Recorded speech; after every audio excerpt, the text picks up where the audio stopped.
Are you tired of fighting with your children because they refuse to do what you want them to do? Are you a leader who struggles to motivate and engage your employees? Are you a coach, salesperson, or other influencer who struggles to motivate others to take action?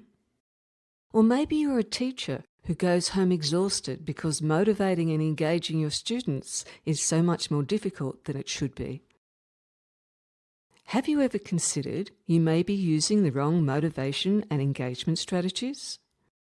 What if engagement had more to do with engaging the brain rather than engaging the person?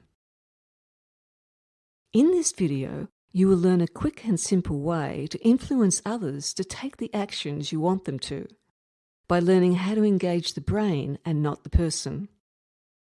Best of all, the results are mostly instantaneous. The starting point to understanding why you need to change your brain and not the person is understanding all your behaviours and actions are governed by your brain. At any moment in time, your brain is exposed to over 2 million bits of information. The problem is your brain only has the capacity to process 147 bits in any given situation. This causes your brain to filter out most of the information it is exposed to.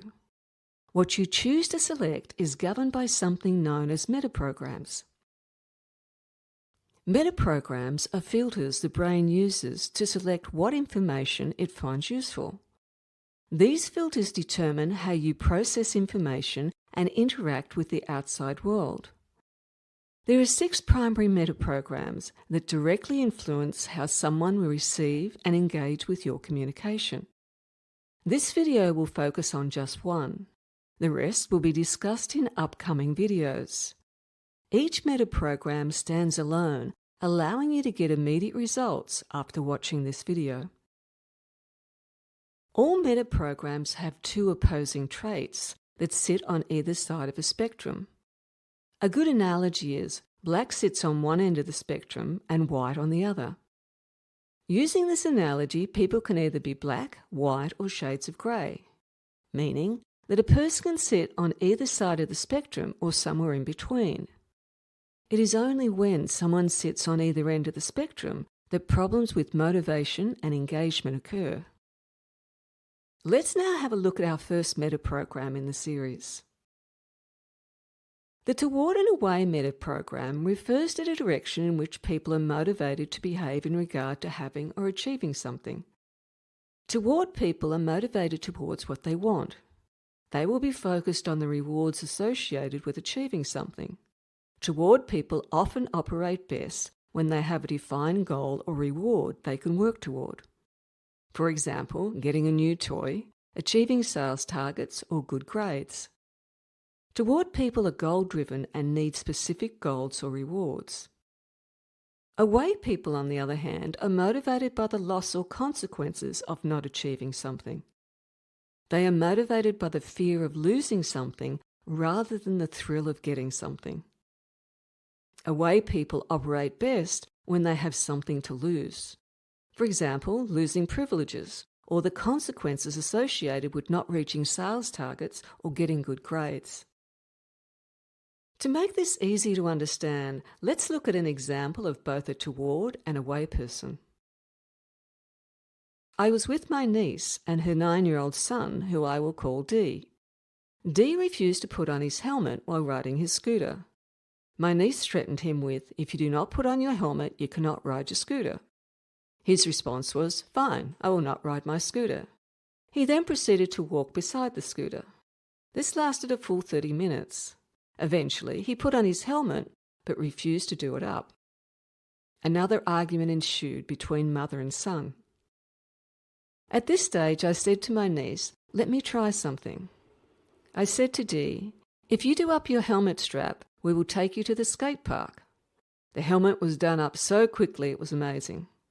The rest of the afternoon he was a model child. The strange thing was, we never ended up going to the skate park. He got distracted by something else and was no longer interested. Once my niece understood that her son was motivated by rewards and not threats, she used it to change other behaviours. A perfect example of an away person occurred when I was coaching a client. The client was procrastinating on completing a task that I had assigned them. I had tried several things to motivate them, but nothing appeared to be working. Finally, I said, "What would motivate you to complete the task?" They responded, "I think I need a consequence." It struck me then that I had been treating them as a reward when in fact they were an away person. Then I came up with the biggest consequence I could think of, and they immediately responded, "That will work." No surprises that the task was completed well before the deadline and to an exceptionally high standard. I also realised that I had a bias of using a toward communication style because I was a highly toward person. Also, as a coach, you are trained to think in terms of rewards and not punishments. Assessing where you sit on the toward and away spectrum will also help you avoid any unconscious biases you might have. The simplest way of knowing you are using the wrong style is others will not be motivated to do what you are asking. Even if you do manage to force them to take action, you will be met with a lot of resistance, and nothing will be completed to a very high standard. The easiest way to determine if an adult is toward or away is to ask them, "What motivates you to achieve something? Is it the thrill and reward associated with achieving something? Or is it the loss of something or the consequences of not achieving it?" Then match your communication style to suit their metaprogram. Do not be afraid to experiment until you get it right. You will know you will have it right when they immediately respond positively to what you are saying. If it is a child you are dealing with, asking them is not always appropriate. A better strategy is to observe your language when you find they are being resistant. Are you using the carrot or the stick? Rewards or threats? Self-awareness is the key. You may find it helpful to ask someone to give you feedback on the language you are using. Many frustrated parents and teachers unconsciously default to using threats. Totally understandable, but a big mistake when dealing with toward children. Now it is time for you to go and have some fun, working out if you and others are toward, away, or somewhere in the middle. If the other person responds to both toward and away language, then you will not encounter much resistance. It is only when they have a strong bias to toward or away that you will need to adjust your language. I would recommend starting with your more difficult relationships, because that is where you are most likely to find either a strong toward or away bias.